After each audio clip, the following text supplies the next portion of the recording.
I'm Dr. Adam Fraser and welcome to the AIA Be Well program, which is all about improving your well-being.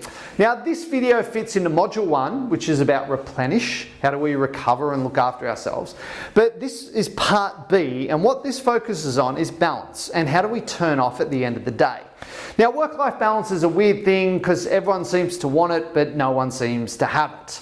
And we did some research with Deakin University to look at, what does balance look like in today's environment? Because if you look at most of the stuff about balance, it's about time management, and that's kind of good in the 90s, but today, work follows us home. There's no barrier between work and home. We don't really turn off anymore.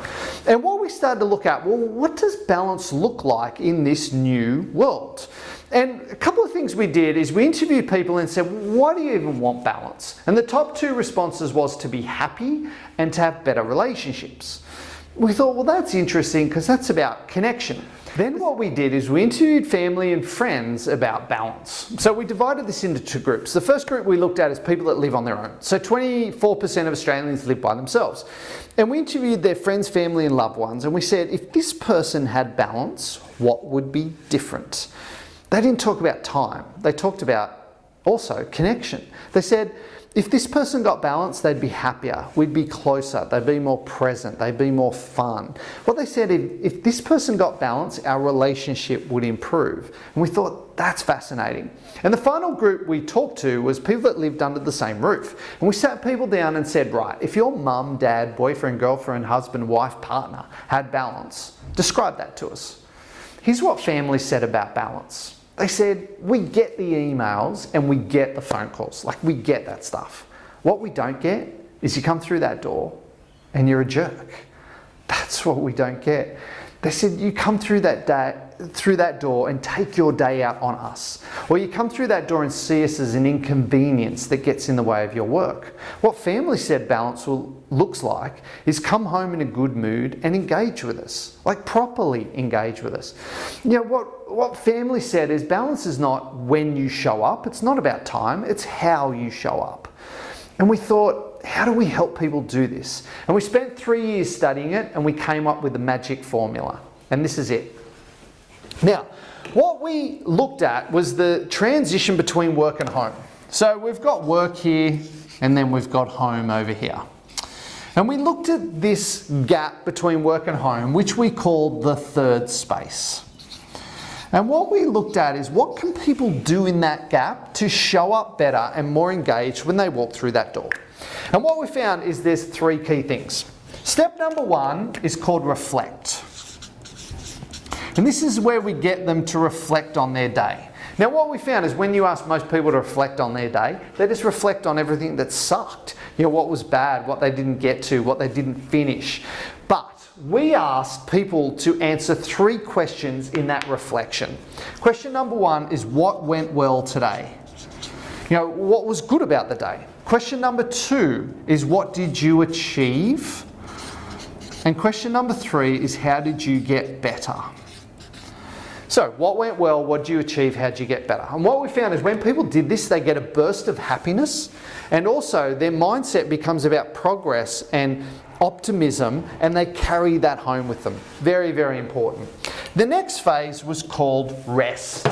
And this is where we got people to do something that made them still and present. Some people said Sudoku on the bus, reading a book on the train, listening to music in my car. But it's anything that calms them and relaxes them. And the third phase was called reset. And this is where we got people to think about how will they show up when they walk through that door. Specifically, what's their intention when they walk through that door? And what is the behaviour they have to exhibit to get that intention? We asked 600 senior business people to practice these three steps for 1 month.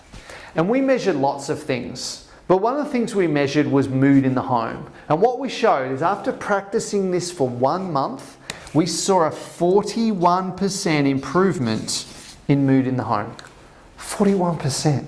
Their homes got happier by 41%.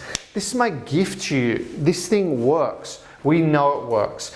What we have understood about work-life balance is it's not when you show up, it's how you show up. When you come through that door, you're engaged, you're in a good mood. Your family perceives that you have better balance.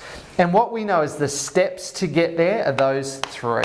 Start to think about how you can implement this into your transition from work to home. And that's what I want you to do now is action plan it. What are you going to do? Well, you know what? I catch the bus home. So I'm going to put a reminder in my calendar that when I'm on the bus, those questions come up and I type them in. I've got a relaxation app on my phone that I'll listen to while I'm on the bus. And as I walk up the driveway, I'm going to think to myself, how do I want to show up? What sort of parent, what sort of partner do I want to be? What I want you to think about is setting an action plan. You know, we had one woman in this study who was a single mom with 3 kids, busy executive. And she said, all I did was print out this model, put it on my dashboard, and as I drive to childcare, I do those 3 steps. Now is the time to go, here's my action plan. Here's what I'm going to do to improve my third space. This is one of the most valuable things we've ever discovered in our research. It works, it makes an impact. Good luck with the third space, because I know it's going to have a real impact on your life.